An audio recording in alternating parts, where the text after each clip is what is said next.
Eto yung bida natin, si Shizuka. Tapos yung bida natin, biglang nilapitan ng isang pogita. Anong ginagawa niya dyan? Diba dapat nasa dagat siya? Or nasa palengke? Pero hindi siya ordinaryong pogita dahil isa siyang magical na pogita. Galing siya sa isang happy planet tapos ang tawag sa kanya ay isang happy yan. Nagpakilala siya bilang hindi siya maintindihan ni Shizuka kasi alien tong pugita na to kaya pinangalanan niya na lang na Taco P. Kasi yung Taco pugita sa Japanese tapos yung P kasi P siya ng P bawat sentence niya may P. Delicious P. Thank you P. Noong una ko itong pinanood, di ko alam kung makukurat ba ako, makukutan eh. So ang goal ni Taco P, magkalat ng happiness sa buong universe gamit yung mga gadget na binigay sa kanya. Sa madaling salita, para siyang si Doraemon. Tulad nitong gadget na makakapagpalipad. Pero sabi ni Shizuka, hindi daw masosolve yung mga problema niya gamit yan. Akala niya nakakalipad na yung mga tao kaya hindi niya kailangan. And take note, taga-ibang planeta siya, wala siyang kaalam-alam sa mga nangyayari sa Earth kahit yung emosyon ng tao hindi niya alam. Kasi puro happy lang sila eh. So mapapansin natin itong si Shizuka, medyo parang may pagka-loner. Wala siyang mga kaibigan na kasama. Parang lagi siyang nalulungkot. Kaya kasama niya lagi si Taco P. Mag-picture tayo, P. Everyday, meron siyang gadget na inaalok kapalit ng pagkain. Pero every time, hindi yung tinatanggap ni Shizuka. Pumunta rin siya sa bahay ni Shizuka para makilala yung aso nilang si Chappy. And for the first time, nakita niya si Shizuka na masaya kasi kasama niya yung aso niya. Wala yung nanay niya kasi nag-e-escort daw. Explain ko mamaya kung ano ibig sabihin nito. Tas hiwalay na rin yung tatay niya sa kanila kaya mag-isa siya palagi. Pero ganoon naman talaga lagi sa anime, either isa lang yung magulang or wala. So nagpaalam na si Shizuka. Pero nung kinabukasan, puro gasgas yung mukha niya tapos may malaki pa siyang pasa sa pisngi. What the hell happened? Kahit si Taco P hindi niya alam. Bakit namumula yung mukha mo, P? Kasi sa akin namumula rin kapag nahihiya ako. P? Sinabi ni Shizuka na nakipag-away siya sa kaibigan niya. Kaya naglabas si Taco P sa bulsa niya ang mahiwagang ribbon. Gamitin niya daw yan sa kaibigan niya para batiin na sila. And for the first time, nag-request si Shizuka na hiramin yung gadget. Pero naalala ni Taco P na meron palang rule sa planeta nila na bawal ipahiram yung mga gadget sa mga alien or sa sitwasyon na to, bawal siyang ipahiram sa tao. Pero sige, inalok naman daw ni Shizuka, mukhang kailangan niya. Pinahiram ni Taco P yung ribbon. Matagal siyang nag-antay dun sa spot nila palagi pero hindi pa rin bumabalik si Shizuka. Kaya nag-decide na siyang pumunta sa bahay nila. Shizuka? Tao P! And sa pagpasok niya sa bahay, unti-unti niya nakikita si Shizuka na nakabigti gamit yung ribbon na binigay niya. Pero walang kaalam-alam si Taco P na masama na pala yung nangyayari. Shizuka, mali naman yung paggamit mo ng ribbon eh. Ito, tuturuan kita. Pero naluwagan niya lang yung ribbon tapos nahulog yung katawan ni Shizuka. Ito yung scene na nagpakilabot kay Taco P.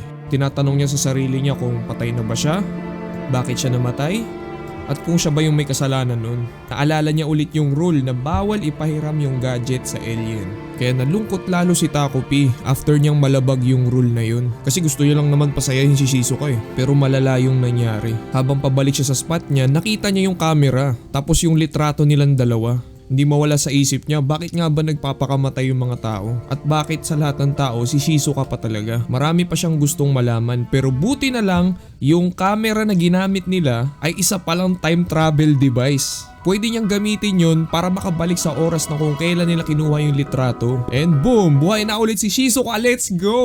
Since gusto malaman ni Taco P kung anong pinagdadaanan ni Shizuka, sumama siya sa eskwelahan nila. Hindi siya nakikita ng mga estudyante kasi meron siyang device sa ulo niya, yung bulaklak na yan. And sa frame na to makikita nyo, obvious naman oh. Tingnan mo yung lamesa niya. Nakalagay die. Obviously may nambubuli sa kanya. And dito na nga tayo mapapakilala sa character na to, si Marina. Obviously sa mukha niya siya yung bully. Siya yung nagpapahirap sa buhay ni Shizuka. Tulad nito, tinawag siya ng teacher niya para sa homework nila. Pero makikita niyo sa background, kinuha ni Marina yung notebook niya. Kaya ending wala siyang nasagot. Kaya naisip ni Taco P siguro nagpakamatay siya kasi wala siyang homework. Kaya huwag kang mag-alala, babalik tayo ulit sa oras. Sinabi ni Taco P yung sagot. Kaya nasagot ni Shizuka yung tanong ni teacher, nagulat yung buong classroom. Tapos nung si Marina yung tinanong, Siya naman yung walang nasagot. Deserve, di ba? Ngayon sa next scene, binubuli na naman siya. Kasi hindi niya nauubos yung pagkain niya palagi. Kaya inisip ni Taco P na yun yung dahilan kung ba't siya nagpakamatay. Kaya sabi niya, anak, itabi mo, ako na. Hinigop niya lahat ng pagkain na para siyang si Kirby. Ang lupit kasi parehas pa sila pink. Kaya nagulat na naman yung mga bully niya. Pero lalo lang nainis si Marina. Lahat na ng masama ginawa niya. Tinapon yung notebook sa basurahan, kinuha ni Taco P. Tinapon yung bag niya sa labas, binalik ni Taco P. Kaya lalong nainis si Marina, lumalabas na nga yung ugat eh. Pero one day, sabi ng mga nambubuli sa kanya, pinapatawag daw siya ni Marina. Na-excite si Taco P kasi baka nakikipagbati na daw siya. Pero lalo lang kinabahan si Shizuka. Kaya nilabas niya yung gadget niya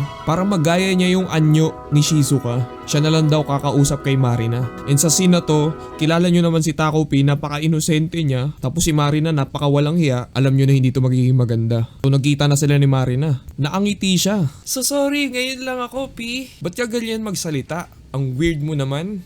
Ano kasi Marina, gusto lang naman kitang kausapin. Manahimik ka nga. Ang pangit ng boses mo. Baliw ka ba? Laging may P sa dulo ang pot. Sorry P. Buka talaga. And sa scene na to hindi ko na kayang idub kasi parang tanga yung boses ko eh. Tsaka nalulungkot na talaga ako para kay Taco P. Kasi sa katawan ni Shizuka, ramdam niya yung bawat sipa ni Marina pati yung mga masasakit niyang salita. Tapos tinusok pa siya ng ballpen. Kaya nag-time travel ulit si Taco P. Pero this time hindi nila pinuntahan si Marina. Kasi after nung pangyayari, natakot na si Taco P. Pinagpapawisan na siya tapos hindi pa siya makagalaw. Ngayon next day sa klase nila, nakakasagot pa rin sa klase si Shizuka. Pero this time si Marina wala na siyang reaction. Na parang wala siyang pake. Pero pagdating nung gabi, nilapitan sila ni Marina dun sa usual spot nila. Pero this time yung target niya, yung pinakamamahal ni Shizuka, si Chappy, yung aso niya. Kung iniisip nyo, sasaktan niya yung aso, hindi. Mas malala yung plano niya. Sinampal niya si Shizuka, kaya na-provoke yung aso. Kaya nung sinipa niya one last time, ayun na nga. Nilapitan na siya ng aso. And bago siya agatin, grabe nakangiti pa. Hindi normal na tao to. Kasi ako pag hinabol ako ng ganyan, magiging kuroko na ako. Bigla na ako maglalaho. Ayun, kinagat si Marina ng aso. Tinitignan sila ni Shizuka, knowing na last day niya na makakasama si Chappy. Narinig ng mga tao yung sigaw ni Marina. Kaya pinahuli si Chappy dun sa mga tauhan ng mga animal shelter. Yung kaisa-isang nagpapasaya kay Shizuka, kinuha pa sa kanya. Nakakaurat tong palabas na to. Kaya ginamit ulit ni Taco P yung camera para maiwasan nila si Marina. Pero kahit saan sila pumunta, nandun siya palagi. Like walang posibilidad na maiwasan tong demonyo na to. Ngayon makikita natin yung nanay ni Shizuka. Sinabi sa kanya hindi niya makakasama si Chappy kasi nangangagat nga daw siya. Doon na lang daw muna sa tatay niya si Chappy. Nung pagpasok niya sa school, nakatingin lahat ng mga kaklase niya sa kanya kasi alam nila yung tungkol kay Marina at saka sa aso niya. Makikita niyo sa mukha ni Shizuka parang wala na siyang emosyon. Pero hindi pa rin talaga siya tinitigilan ni Marina. Dinala tong bida natin sa isang gubat. Inisip ni Taco P siguro magbabati na sila pero hindi. Binugbog lang siya. Tapos sinabi ni Marina na pinatay na yung aso niya. Pero ibang pagpatay, yung euthanasia yung tawag. Tapos yung next pa na sinabi niya, nakakainis na sobra. Sinabi sa kanya wala na siyang tatay, walang mabuting nanay, tapos patay na aso. Tapos binulong pa sa kanya, dapat ikaw mamatay na rin. Hell na! Si Taco P sa background naaawa na sa kanya. Inisip niya gamitin niya na lang yung camera ulit para bumalik. Pero this time pinalo niya sa ulo ni Marina. And sa scene na to ang daming dugo. Obvious naman wala nang buhay si Marina. Kaya naisip ni Taco P pwede naman siyang bumalik sa oras. Pero hindi, nasira yung camera. And for the first time, sobrang saya ni Shizuka na namatay yung bully niya. Ang weird ng nararamdaman ni Taco P habang tinitignan yung katawan ni Marina. Kasi meron siyang napatay at the same time meron siyang napasayang tao dahil dun. Kaya inisip ni Taco P na okay lang at least nagawa niya yung tungkulin niya na magpasaya. Pero starting this point, lalong lalala yung sitwasyon nila. Kasi may introduce tayo sa another character na si Asuma. Nakita niya silang dalawa ni Taco P. Ang masama pa doon, pati yung katawan ni Marina. Pinagpawisan si bro sa sitwasyon nila. Tapos ngayon, nanghingi naman ng tulong si Shizuka sa kanya. And dahil doon, parang kinikilig siya.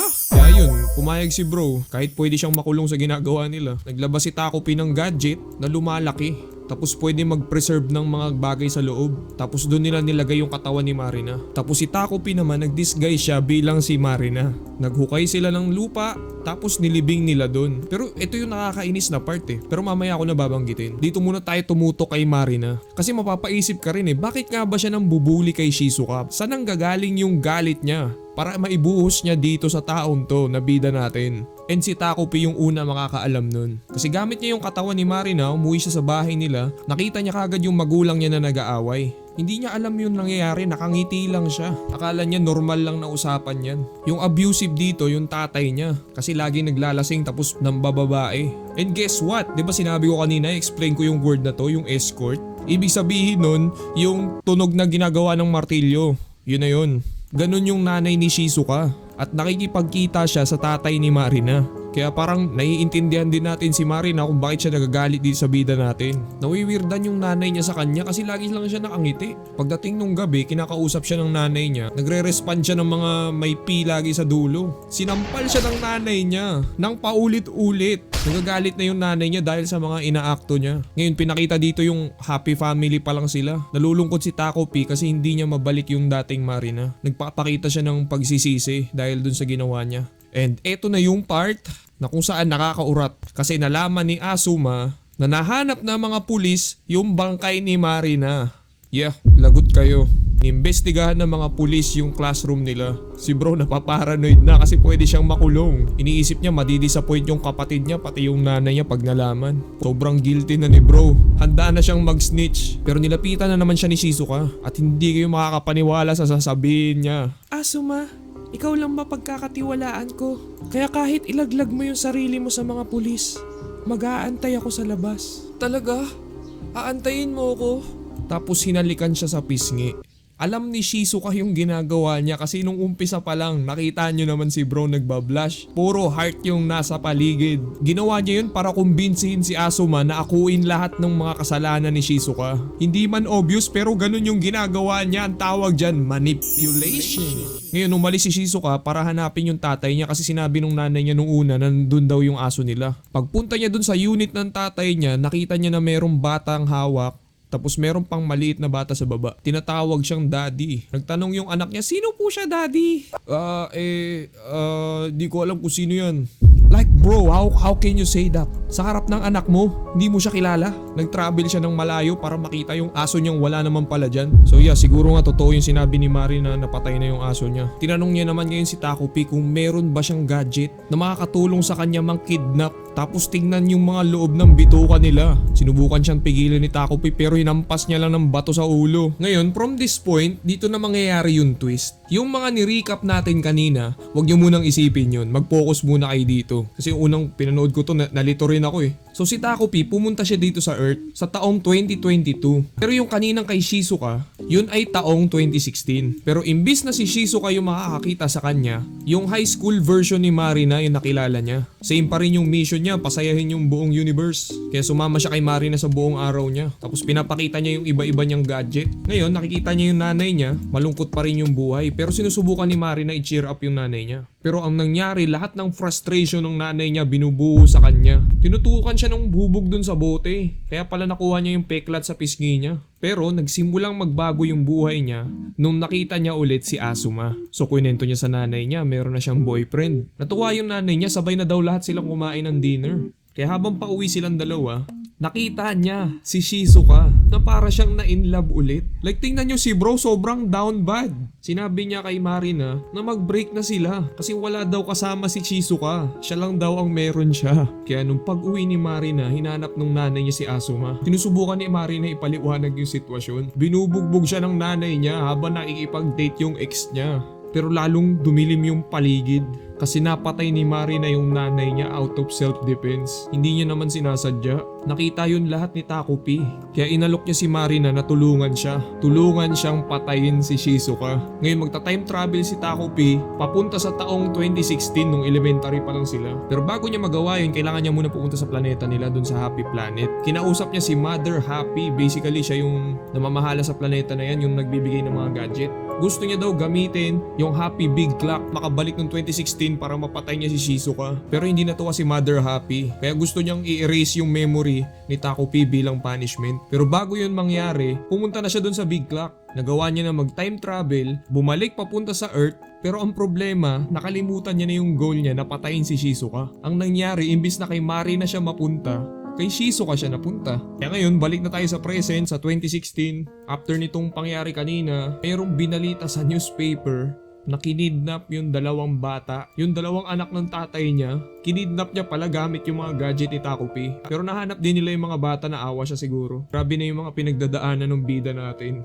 Hindi niya na kinaya lahat kaya kinomfort na lang siya ni Taco P sa ilalim ng cherry blossom. Tinamaan niya siya sa lahat ng activity nila kasi final moments niya na pala yun. Dahil gagamitin niya yung happy camera. Pero sira na yun, di ba? Yes. Pero kaya niyang pagganahin yun kapalit yung buhay niya. Kaya nagsacrifice na si Taco P para makabalik si Shizuka sa araw na kung saan buhay pa si Marina, yung binubuli pa lang siya, yung typical na routine niya everyday pero wala lang si Taco P. Pero may nagbago sa timeline, hindi sila nagkausap ni Asuma. Nung dumating yung gabi, binubugbog pa rin siya ni Marina pero may nangyari. Kasi nung nakita niya yung notebook niya, nakita niya na may drawing dun si Taco P. Bigla silang nakaramdam ng parang something na weird. Tapos parehas silang naiyak. And makikita dito si Taco P na nagbababay for the last time. At sa final scene, makikita si Chappie na buhay pa. At yung bida, actually dalawang bida natin, ay matalik ng magkaibigan. Ngayon, ano bang aral na makukuha natin dito? Kasi nung Dumating si Taco P sa mundo, Wait, biglang sumulpot ah. akala niya kaya niyang ayusin ang lahat gamit ang kabutihan at kakaunting himala. Pero nang makilala niya sina Shizuka at Marina, doon niya unti-unting naunawaan ang bigat ng pagiging tao. Si Shizuka, tahimik na nilulunok ang sakit, at si Marina, galit na galit dahil siya rin ay sugatan. Pareho silang biktima ng mundong hindi marunong umunawa. Sa bawat pag-reset ng oras, mas lalo lang lumalalim ang sugat dahil hindi lahat ng problema ay naaayos ng pagbalik sa nakaraan. Minsan, ang tunay na kailangan talaga ng tao ay hindi solusyon, kundi isang taong handang manatili, makinig at umintindi kahit walang kayang ayusin. Grabe, mas detalyado pa yung sinabi ni Akishi ah. Kasi yung natutunan ko lang naman sa palabas, walang kwenta yung mga magulang dito eh. At sa inyo, gumagamit ng Anyway, maghugas kayo ng pinggan para hindi kayo pagalitan. May ko shake out.